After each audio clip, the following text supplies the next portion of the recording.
one more thing. Excuse me. So Anna gave me a little present. You know, Bill was sort of inclined towards Bushmills, as some of us know. So those of us that come up and do readings, I thought we could all just kind of like have a little bit. And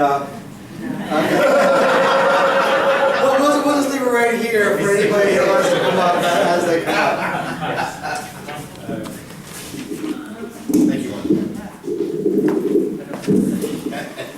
So Charlie actually introduced me to Bill. It's true.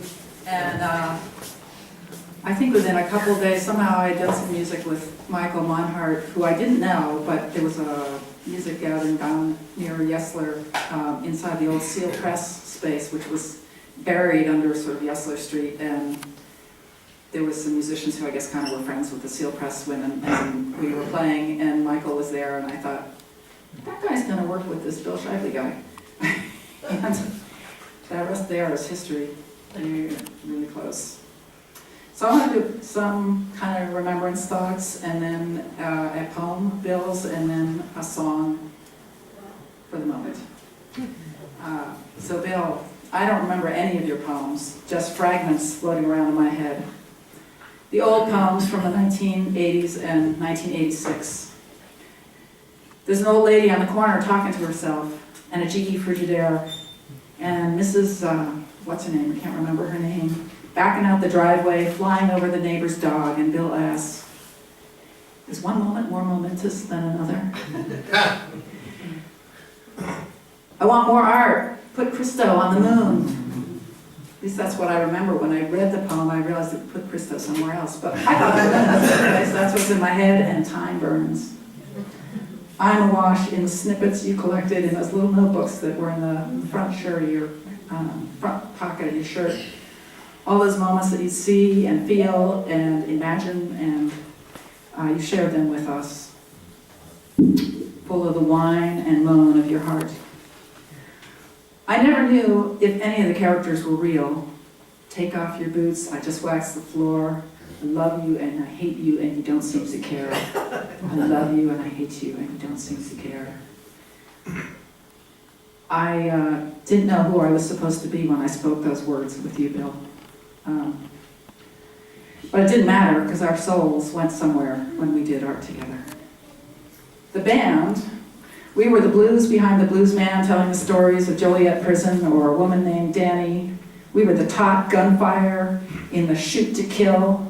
Do you remember that one? There was a woman who had killed her husband, I guess, in self-defense. Shoot to kill. That was an intense poem. It was great. We were the sparse mist hanging over the sound, or the sharp wail of sorrow. Only the keening preens the silence. We went through percussionists like the seasons. Antonia joined us with her lush tones. The Rajneeshis offered us their Volkswagen repair shop as a practice space. And I know we must have driven the neighbors really crazy when we practiced in the apartments. So the garage was kind of a good thing for a while. And in 1986, Japan was in your bathtub, Bill, and in Michael's and in Jeff's. New York City was in my bathtub, and we all left. Bill, after we scattered in 1986, we only went to that soul place one more time, and I am forever thankful for the last goat roast in 2011. The goat roast is a weekend-long poetry event down in Oregon at Bill and Anna's house. And Michael and Bill and I got together and did several poems during that event in 2011. It was total improv, with Bill spilling out his rhythms, channeling confessions of the worldly with passion, spinning stories, and capturing us in his force field as we drew out the music. I had not had such a good time in the 25 years since Japan was in the bathtub. I am forever thankful also to my nephew for getting married in Eastern Oregon this August. That gave me the opportunity to come visit with Bill and Anna.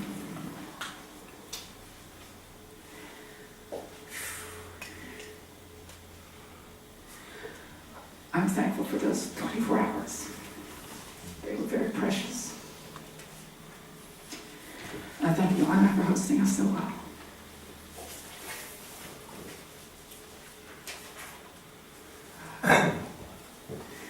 The poem I wanted to read, Bill sent to me in 2002. St. Patrick's Day, March 17th, 2002. I got an email from Bill. Every once in a while, he would just send me an email. Like maybe once a year, or once every 2 years, or once in a while I would send him an email and we'd have like a one back and forth. It wasn't too often. I probably only got together with Bill 3 or 4 times since 1986. Always in Oregon. And this poem seemed like it was written for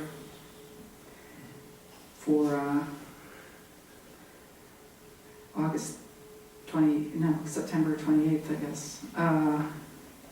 But here it is, he wrote it in 2002. Waiting for the storm, faint and flail and thunder away, the last churning, tangle of language, froth and foam suzzing down, waiting for the fire to ember, the quiver to empty and still. After the final note corners, after the final show, in the final theater, and the sunrise, side streets, the skein of stars, song, the woof of dreams, the caesura that follows the howls. And into that silence, I will dance, with no one in my arms, always Shively.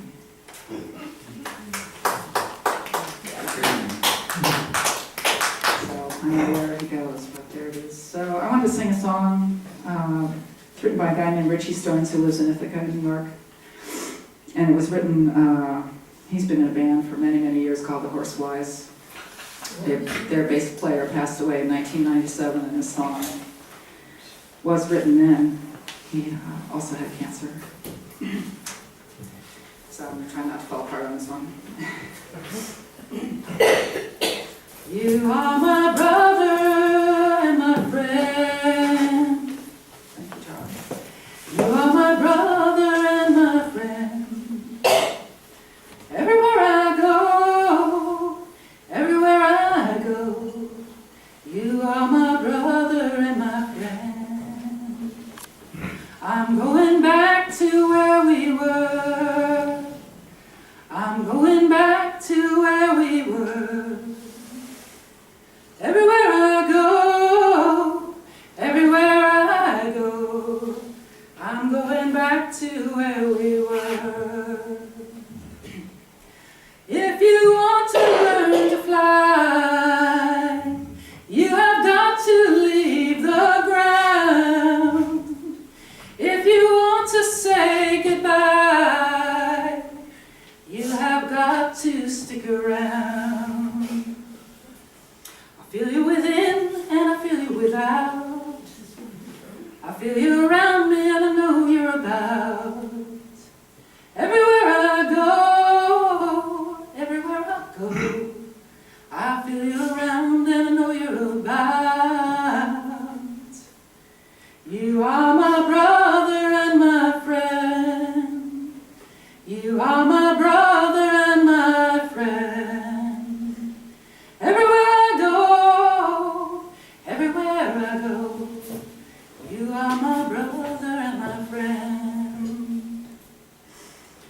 Well, if you want to learn to fly, you have got to leave the ground.